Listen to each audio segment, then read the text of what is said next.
Conversations librarian at the Rogers Public Library. I get the pleasure of booking these programs, so if you have an idea of something you'd like to hear about or someone who'd be interesting to talk, come and see me and I'll see what I can do. So that's all I want to say, because we all want to hear Flip talk about floating the buffalo. Good to see you. Thanks everybody for coming. My name is Flip Putthoff. Just kind of a river rat, and floating rivers is kind of my thing. And kind of how I got here today is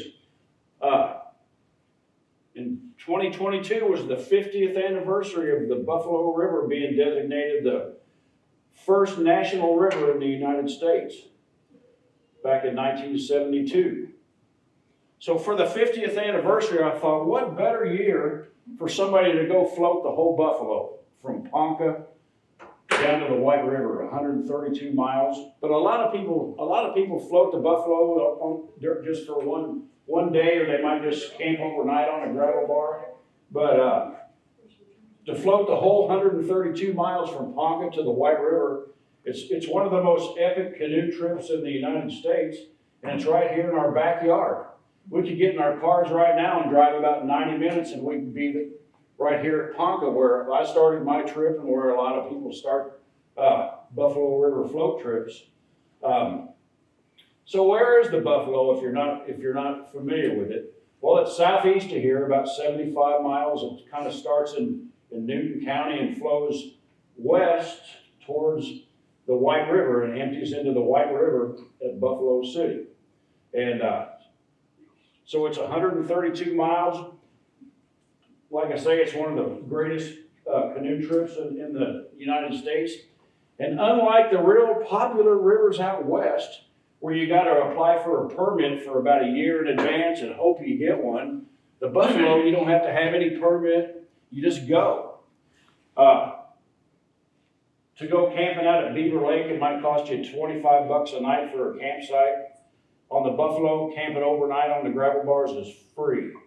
So, I mean, what more of an inexpensive vacation could you have than doing a week? And I would plan a week on the Buffalo, and you're not spending any money, or because there's nothing, there's no stores on the river. Well, there is one. Actually, there's two, but we'll get to that here in a little bit. So anyway, I decided in 2022 that, I'd done this trip, and it was just, I knew I would enjoy it and have fun, but it turned out to be one of the most enjoyable trips I've ever taken in my whole life. And I wanted to share that with everybody, so I kind of started going around giving this program last year, trying to inspire people not just to go float overnight on the Buffalo, but just to do the whole 132 miles. And the gravel bars on the Buffalo, they're real nice gravel, small. They're just little paradise campsites, and you pass one every 15 minutes. And back in the day when I started floating the Buffalo, back in the early 80s, almost everybody camped overnight. Hardly anybody day floated. And now it's just the opposite. Everybody day floats and hardly anybody camps. So it's real easy to find a campsite. I remember back then, if you floated from Ponca to Kyle's Landing here, which is a real popular stretch of the river, or actually Ponca down to Pruitt, sometimes it was hard to find a gravel bar to camp on because there was already somebody on all of them. But nowadays, especially if you go during the week, and that's when I would always recommend going to a popular place like the Buffalo Rivers. Go during the week if you can.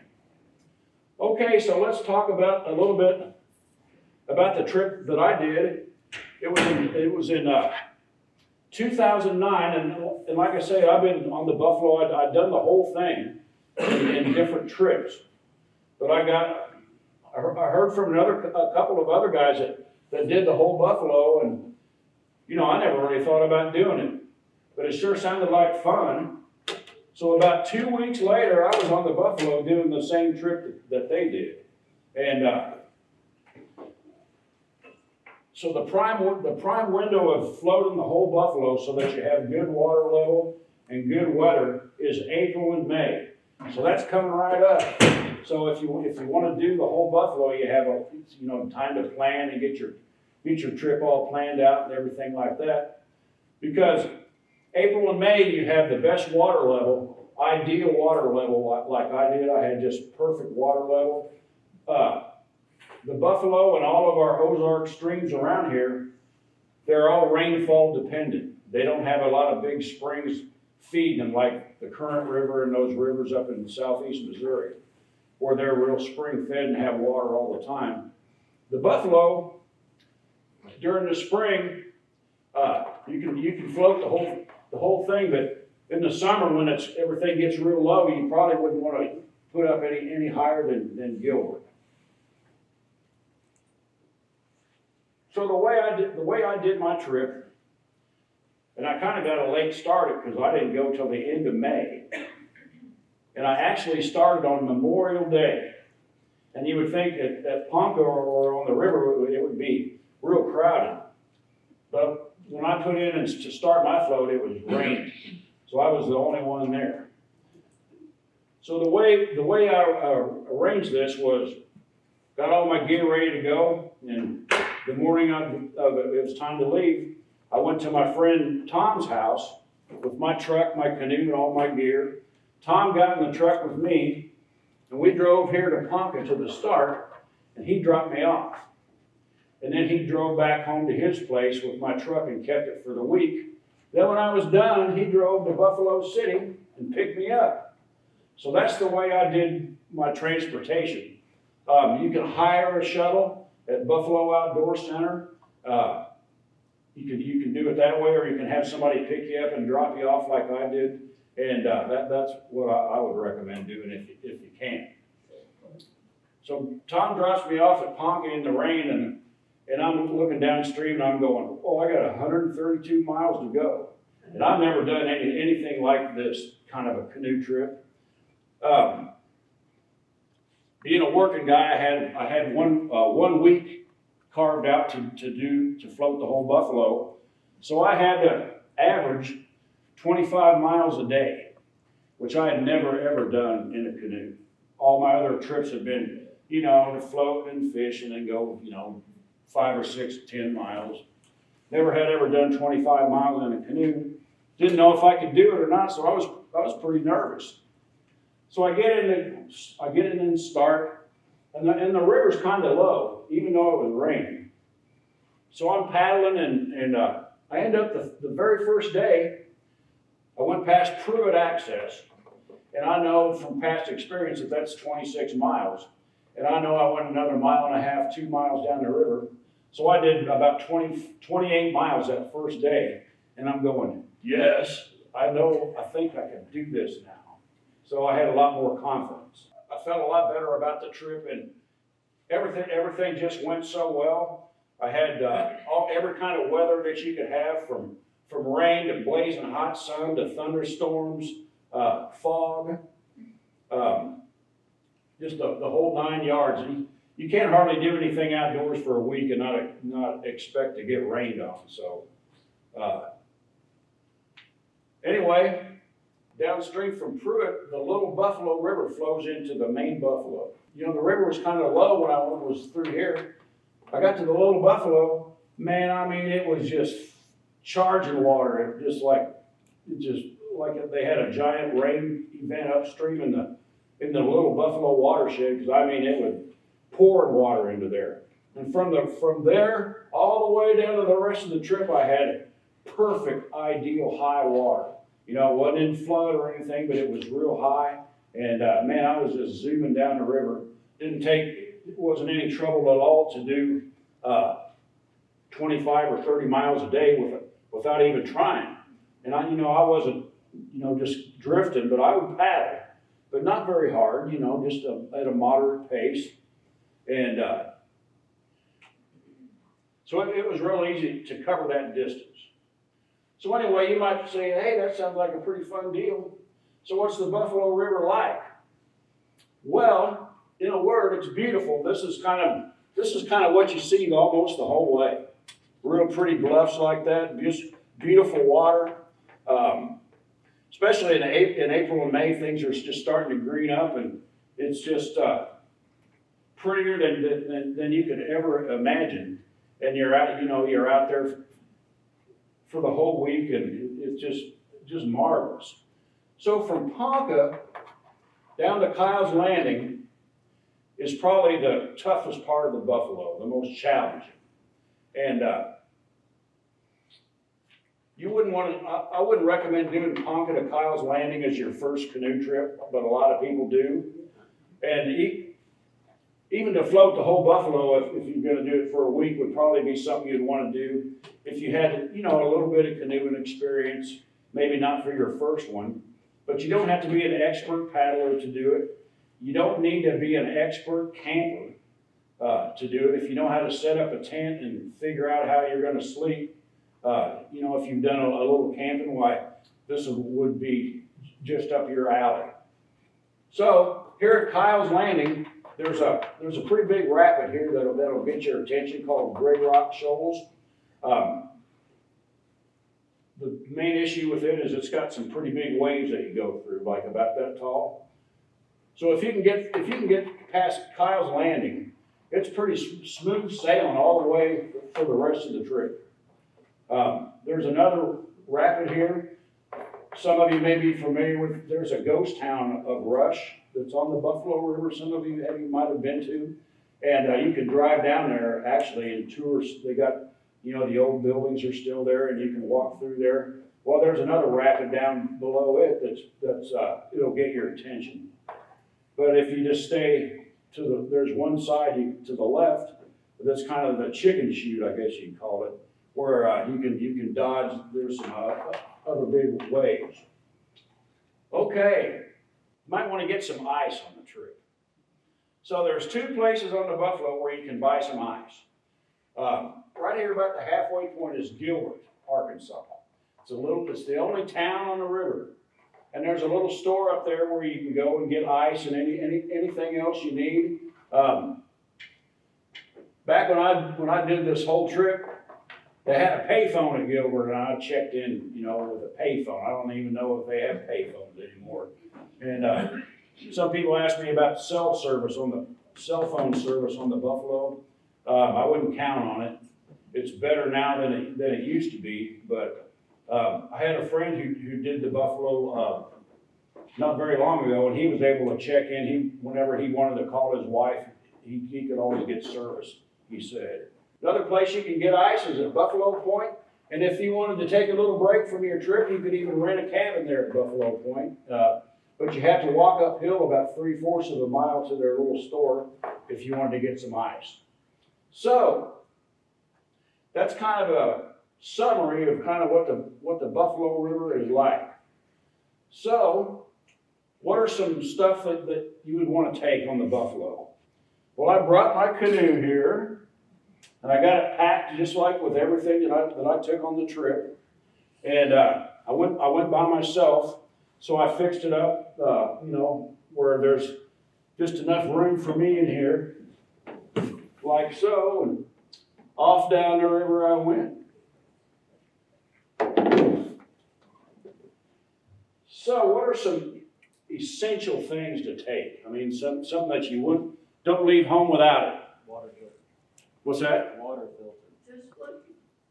Water filter, yeah. Or I'd boil water. Oh, really? Yeah, and I got a water filter though. And the ones they got nowadays, mine's like a dinosaur.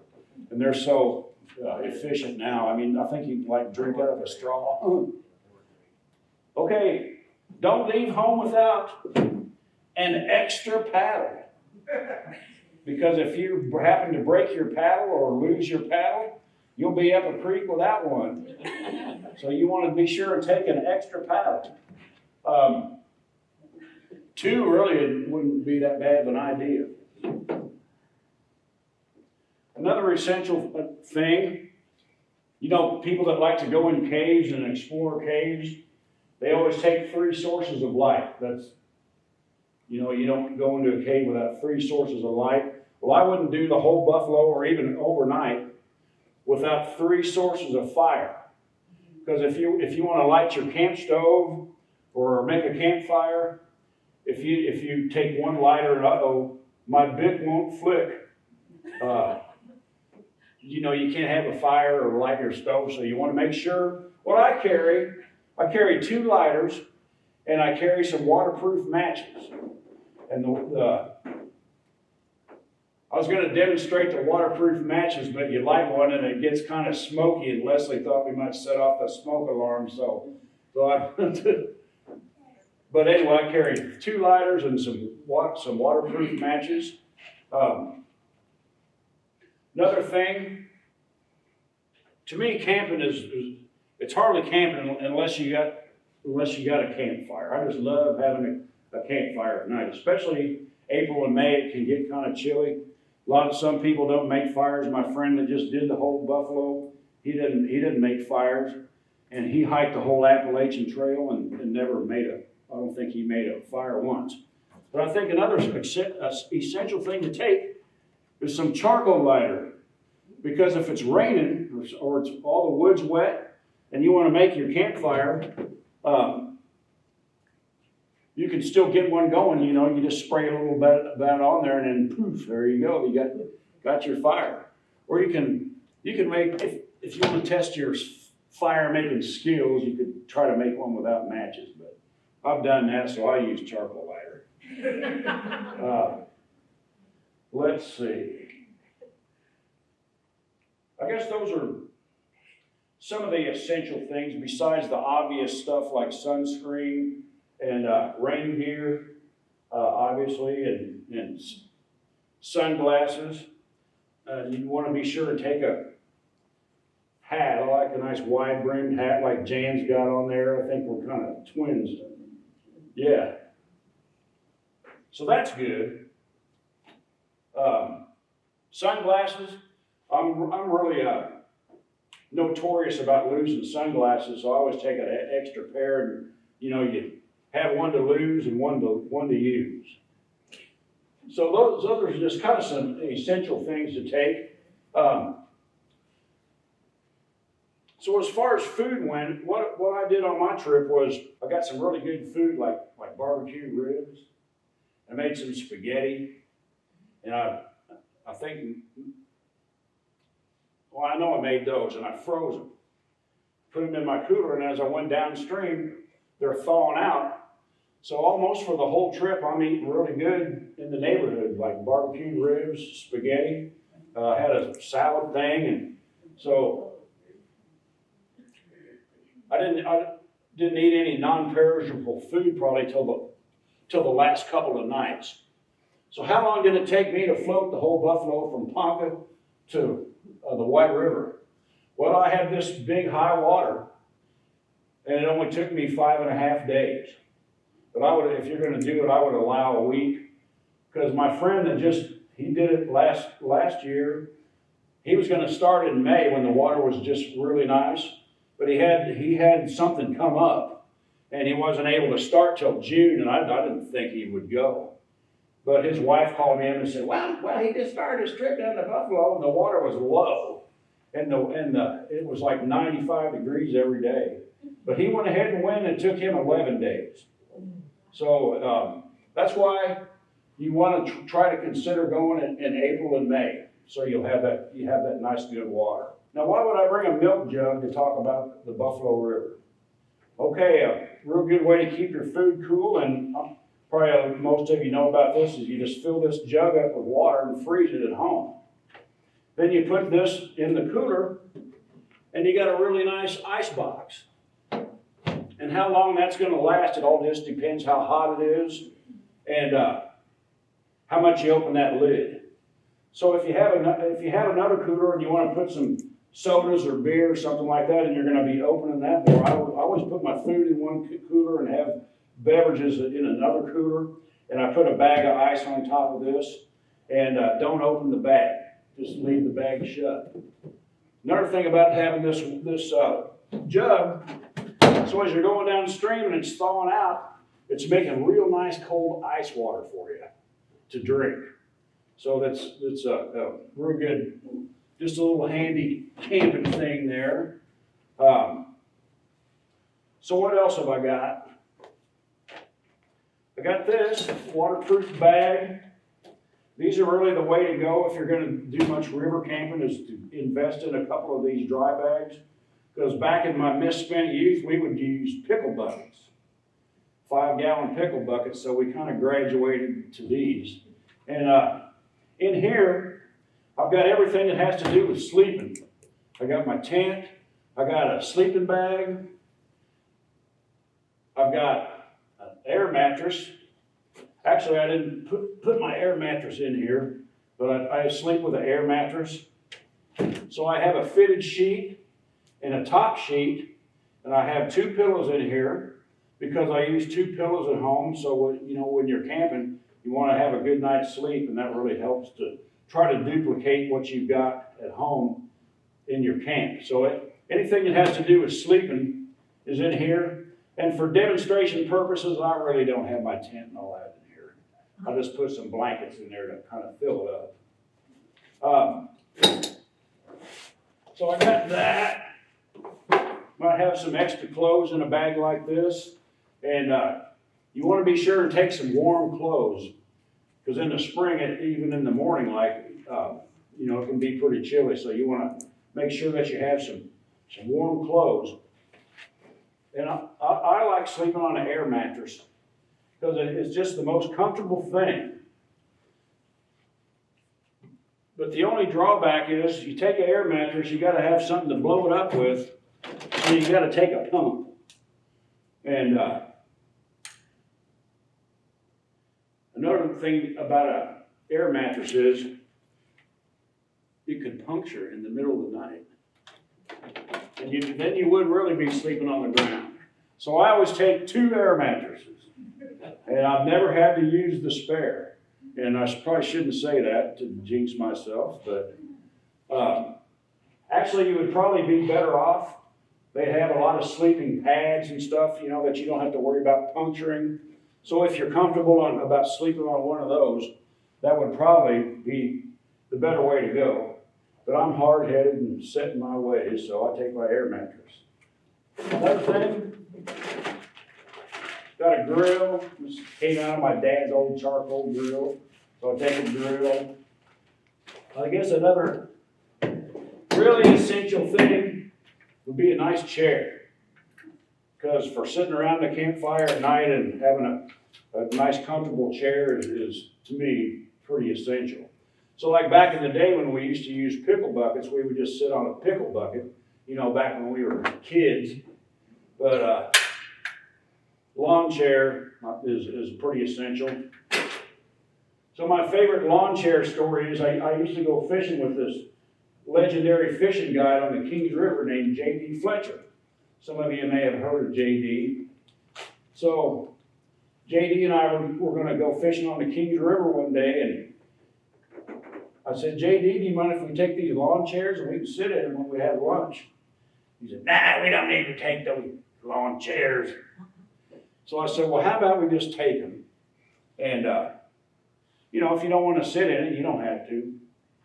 So we get down to where we're having lunch, and J.D.'s sitting in the lawn chair, and he's thinking, yeah, this is pretty good. So the next time we went fishing, the first thing he asked me, he said, did you bring them lawn chairs? Okay, some food that you might want to take. I was telling you about the ribs and the spaghetti and all that stuff.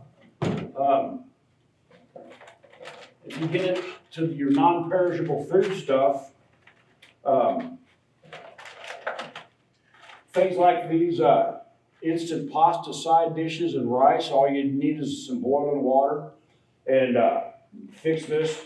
You can fix this real easy and put like a foil packet of tuna or chicken or something like that in there and stir it up. And that makes for a real good filling dinner.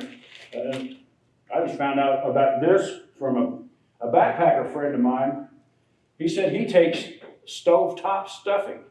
He takes it out of the box and just takes the foil packet of stovetop stuffing, and all you have to do is pour water and mix that up, and you got that stovetop stuffing, and you mix some of that chicken or tuna or whatever up with that. And he says, man, you can't even finish it. So that's just another idea. Another idea, and I take these. They sell these backpacker dinners.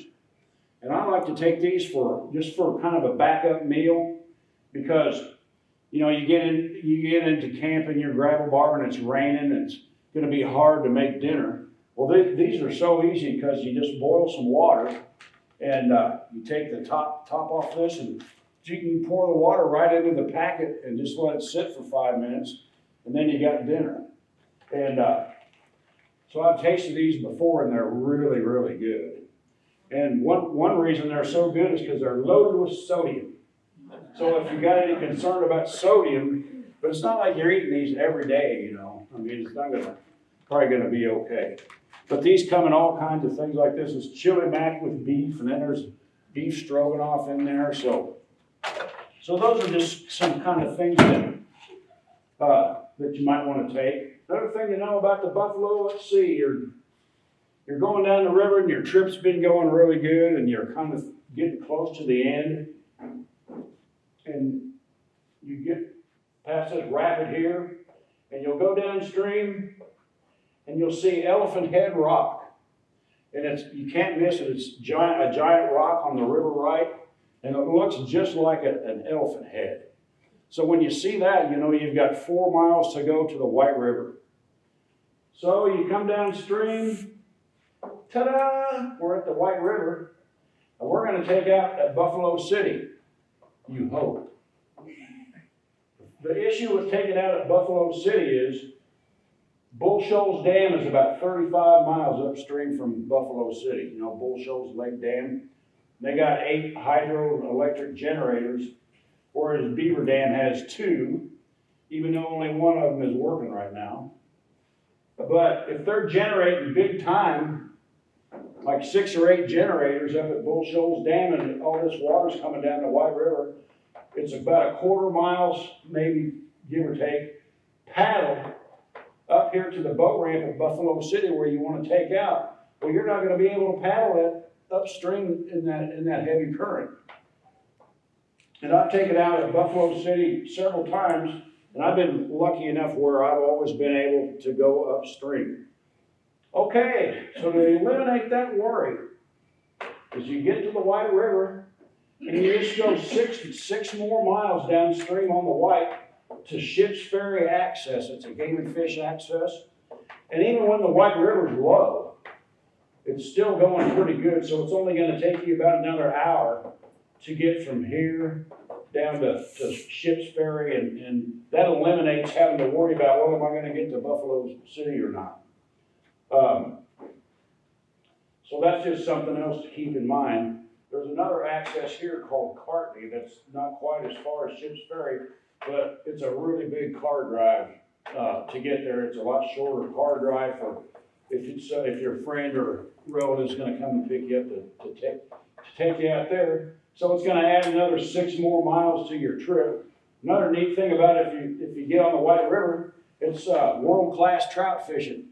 So if you like to fish, not only have you got the good warm water fishing, mainly for smallmouth bass on the Buffalo, then you got some trout fishing on the White River, and you can even extend your trip to go farther down the White River to the town of Norfolk or even farther downstream to have good trout fishing. Another really neat float, and we were talking to somebody that had just told me they had done this not very long ago, is you can start here. You can start a float trip at Rush, and it's 23 miles to the White River, and it's pretty much a mandatory overnight float. And there's no access between Rush and the White River, so you're out there. But it's beautiful, and it's good fishing. So you'll have 2 days of great smallmouth bass fishing on the Buffalo, and then you get to the White River, and you got all that trout fishing for the rest of the way down. You want to be safe on the Buffalo or any float trip. So what are some safety issues about floating the Buffalo or any Ozark stream? Well, if you're going to be doing a multi-day float like that, could happen even on a day float, you might find you might get a flood.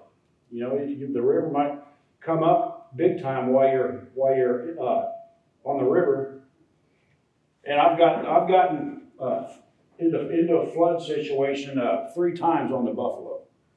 And the thing to do is you just stay in the middle of the river, and you don't want to get over to the sides, because the sides of the river is where you're going to see it's flowing all through the trees and bushes and everything. It's not where you want to be. You want to stay right out in the middle of the river, and there's probably going to be a lot of debris around you, sticks and logs and stuff. But if you stay in the middle of the river and just keep going, you're going to be okay until you've come to a place where you can safely take out. So that's just one other thing to consider. I think we might have talked about cell phone service. It used to be pretty non-existent on the Buffalo, but I think it's a lot better now. So you may or may not be able to use your cell phone. All righty. Well, I think that's about all I had to talk about. If anybody's got any questions or anything like that. Yes, Sherilyn. So, Flip, where's the porta potty?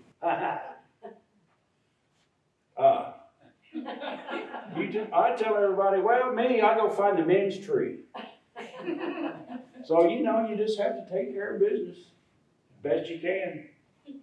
Actually, if you really want to use a bathroom, you'll go by some access points that have a bathroom, and you can stop there. But most time, if you're camping overnight on the gravel bar, not gonna be any porta potty. Yes, sir. Is that a full-size canoe that you have there, or are some of them smaller? Yeah, some of them are smaller. This is about 16 foot, 10 inches. It's mainly, you can get a lot smaller canoe. And we were talking earlier about kayaks are all the rage nowadays. Everybody's paddling kayaks. You don't see very many canoes anymore. But I think for river camping, the canoe is the best thing, because you can take a lot of stuff. Like you're not going to be able to take a cooler and all that stuff in a kayak. You would have to modify your packing an awful lot, and it would be like more like packing for a backpack trip if you're going to take a kayak. A lot of people do, but another thing about going for the whole week on the Buffalo, you really don't have to take hardly much more stuff for the whole week than you do just for overnight. Really, all you'll have to take if you're going to do the whole week, is just take some more food, and that's really about it, because you got all your stuff that you sleep with, your tent that you're going to either use it one time or 5 times like I did. Yeah, the canoe is just almost like car camping. And I always like to say, love many, trust a few, always paddle your own canoe. Well, back in the day, a buddy of mine, we floated a lot together. And there would be 2 of us in a canoe like this. And we would have to kind of watch what we took, because, it's only so much room. So the older we got, the more stuff he wanted to take. So he started paddling his own canoe, and I started paddling my own canoe. And then, man, we had all this extra room. So if you have a friend or 2 and they got their own boat, and you got canoes like this, you could take Dutch ovens, and you can take your recliner from the living room practically. So anyway, that's just one of the nuances of it. But boy, kayaks are really the going thing, and I can really understand that, because the kayaks, you're independent. You're not like you got the husband and wife, and they're in the canoe together. That's a really good way to strain a marriage. You're not paddling hard enough. You didn't steer right. But in a kayak, everybody's individual. So, and also with a kayak, you're sitting lower down to the water, so they're a little more stable. Oh, I'll show you one thing: how not to tip over in a canoe. So you're going down the river, and you're coming to the Great Shoals Rapids, and you're sitting up in the seat like this. when you come to some rough water, what you want to do is kneel down like that, just put your butt up against the seat, and this makes your canoe way more stable. Just to get down on your knees like that, and that's one way to help you not tip over in a canoe. Anybody else got a question? Yes. A couple of questions. Are there designated camping spots or is it pretty much wilderness camping? There's some designated camp sites, like at Kyle's Landing, there's campsites. Steel Creek has some, and Tyler Bend, yeah. Where is Buffalo Point. Steel Creek is probably right about there. Pruitt is right about there. Buffalo Point has cabins and campsites. But for me, the gravel bar is the way to go, because you're off there by yourself. You got your own beautiful campsite. You don't have to worry about somebody playing their radio in the next campsite or their dog barking or anything like that. I forgot I did bring some photos we could show, but if anybody got another question? Yes, sir. I was thinking about the cell phone service. I did the whole Ponca to Buffalo. Oh, City did you? In 2020. All I'd right. like to share a little bit of my story if I could, but most places I couldn't get cell service. It might have just been my carrier. Several times I had to hike up to the top of the hill to call my wife and let her know. Mm-hmm. But, so I put in like I said, 2020, the whole country shut down. Oh. Right, so this was late March. My wife dropped me off at Ponca. And the first night I spent just right around the corner. Anyway, I was going down the river and 3 days go by and I hadn't seen a single person, not one. And I think I was somewhere in between. I was just taking my time. The river was high, like you said. I mean, it was late March, early April. The river was high, it was rolling good, it was beautiful. All the waterfalls were flowing down, right? And I was fishing early morning on the third morning, I think.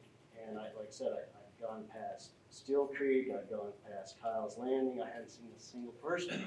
Where is everybody, right? And I'm fishing, and I hear this motorboat coming up, and it's two game wardens. And they come up, and they're talking to me about 10 minutes, and all of a sudden they're like, "Now, are you aware that the entire river is closed down? Oh. And the entire million-acre park is shut down?" Oh. And I said, "No, sir." He said, "Well, when did you put in?" And I told him. He said, "You put in the night before the river Boy, that was shut down." good timing. So I was expecting him to say, go ahead and pull out the next takeout and everything. He's like, "As far as we're concerned, you're the only person that has permission to be on this river." And I spent, Good for I you. spent the very night, and like I said, I could have done it quick, but I had time, and I spent 11 days. And from that third morning all the way to Buffalo City, all the way to the White River, for 9 days, I didn't see another single person. Sweet. Nobody. So I love it. like wildlife, like river otters and all of it. And I get all the way down to Buffalo City, and I meet two other game wardens, and I had to explain the whole situation. Oh, wow. Well, that was an adventure. And they picked I had a 14-foot kayak, fishing kayak with internal storage, and there's a good rig. They picked that up and put it in their John boat and hauled me up to Buffalo City, which was really cool. Oh, yeah. But it's just, I can't imagine another scenario where one person would have the entire. You probably had an experience on the Buffalo like nobody else probably ever has. Amazing. Yes. We floated at level 4 rapids in Tennessee one time. Uh-huh. Is there any rating as far as the Buffalo? highest water? It would be all class 1, except for between Ponca and Kyle's Landing, you might get into some class 2. And if the water's really up, you might barely see some free. So it's pretty differently. Yeah. Oh, yeah. Especially from Pruitt on down to the White River, it's all pretty easy. Okay, here's my canoe all packed. This is for a different trip. This is on the current river. Another whole river trip that I did. I wanted to do the whole current river, but there's more river than I had time to do.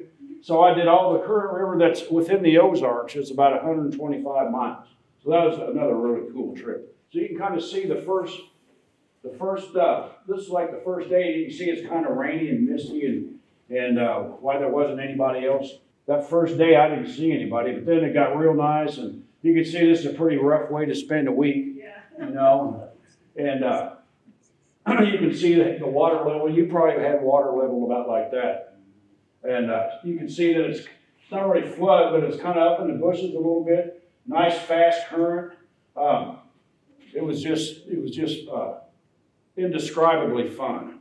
Okay, I said, well, you wouldn't want to do this on your first canoe trip. So I run into these guys, and this is a father, a couple of dads and their kids from Houma, Louisiana. And they've never been on a canoe trip in their whole lives. And here they were floating the whole Buffalo River just like I was for their first ever canoe trip that they've done. I asked them, well, how's it been going? And one of the dads said, well, all we did was tip over at first, but now we got the hang of it, it's really fun. So we'll talk about really nice campsites you can see on the gravel bar. You know, it's just beautiful, nice and clean, and you're there by yourself. And it's just great camping experience. There's another one, nice bluff on one side, and go down and swim in the river, and it's just excellent. These guys, and this is down towards the end of the trip, they had a little mishap, and I kind of like showing this picture because if you look real close, it kind of looks like this guy's playing the banjo. But they made it okay, and then this is just kind of the stuff that you're seeing the whole 132 miles. It's just beautiful scenery like that. You hear banjos on the river, you paddle faster. Yeah. All righty. Anybody else got any questions? How many times have you rolled over? How many times have I tipped over? More than I could count. But doing a trip like this, I've been canoeing all my life since I was a kid, so I'm pretty confident in my ability. So knock on wood, with a whole canoe full of gear, you know, you really don't want to tip over. So I've never flipped with a whole boatload of gear. A lot of times we have when we were just like day floating. Do you tie things to your canoe? Do I tie things in? No, I don't tie anything in. And there's kind of two schools of thought on that, but some people tie it in, but I've never tied anything in. Yes, sir. Thinking about spring weather and these gravel bars, is there any concern waking up at night and it's like a thunderstorm? Do you need to get out of there or start looking at the water? Yeah, that's like we were talking about getting in a flood. In that situation, I guess I've never been flooded out in the middle of the night, but you would just kind of want to get to higher ground and do the best you can. Maybe not get on the river, but just kind of move up. Another thing about it, if you can kind of monitor the weather forecast, if you have a way to do that as you're going down the river, if there's rain in the forecast, just make sure you don't put your camp right here. Put it way back, and you can see on a couple slides ago how high up my camp was from the water. So that'll compensate for, if the river comes up some overnight. Yes, sir. I just wondered if as you've been out there, have you ever seen anyone put outriggers on the boat? Have never seen that. All right, anybody else? Leslie. When are you gonna write a book about this so we can buy it for the library? Well, I didn't write a book, but one thing I wanted to touch on was, every night in camp I would get my little journal out, and it's just a 3-ring binder notebook, and I would write in my journal, for a little while every night. So when I get home, I take all my journal out and get a little folder like this, and I make some prints and pictures that I've took, and I make me a little journal of my trip. It's kind of like a 6th grade report, like you would make in school. So this is all my writing and photographs, and this is a real fun memento to have, like in the middle of winter and it's snowing and you got a nice fire in the fireplace to kind of read about your trip and remember it. So I've done some other whole river trips like the Buffalo, and on every one of those, I always kept a journal. And that's another thing about going by myself, is if I was with somebody, I might not have done that, because, you know, you're talking and doing all that. But, so that's just, I'm not ever going to write any book about it, but I got those little 6th grade reports to read. Have you ever seen a bear? Man, I wish I would see one, because I've never seen a bear in Arkansas. And, you know, it's not like I stay home. You know, I'm out there, but I've never seen a bear in Arkansas, in the wild. But I think a lot of it is if you're on a hiking trip, especially if you're with other people and you're talking, you know, those bears, they can hear you coming a mile away, and, you know, they're, people, I'm out of here. But I've never seen one. I did have my friend that did the buffalo last year, I've mentioned. He had some wild hogs come into his campsite one night, and that was a little scary situation. But the only little wildlife story that's kind of funny that I got is, you know, you're out in the middle of nowhere on this gravel bar, and you wouldn't think that any critters would come and bother your food, because they're not used to coming to a gravel bar to get scraps like they do in a campground, you know. So I got this box, and I got all my perishable stuff in here, like maybe some bread and things like that. So I would put a big rock on there to make sure that, just in case. So I get up one morning, and it's got these little carry handles here where, you know, you can carry it. Well, tonight, some raccoon or something he'd stuck his little hand in there, and he got my tortillas. And he got his little mouth around about 3 or 4 of them, so, you know, that was, you just never know. So I guess now next time I'll put some duct tape over those things every night, I don't know. All righty. Anybody else got a question? Yes, sir. How far is it from Ponca to the Highway 7 bridge? Ponca to the Highway 7 bridge, which is at Pruitt, it's on the river, it's 26 miles. Is it that far? Mm-hmm.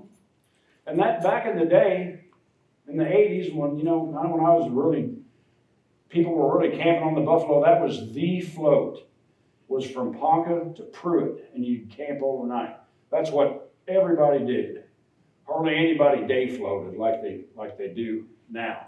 And Mike Mills, that owns Buffalo Outdoor Center, he's the head of the state parks now. But he told me that same thing one time. Anybody else got a question? If not, it's been great. And anytime I get a chance to talk about rivers, I love it. So thank you very much.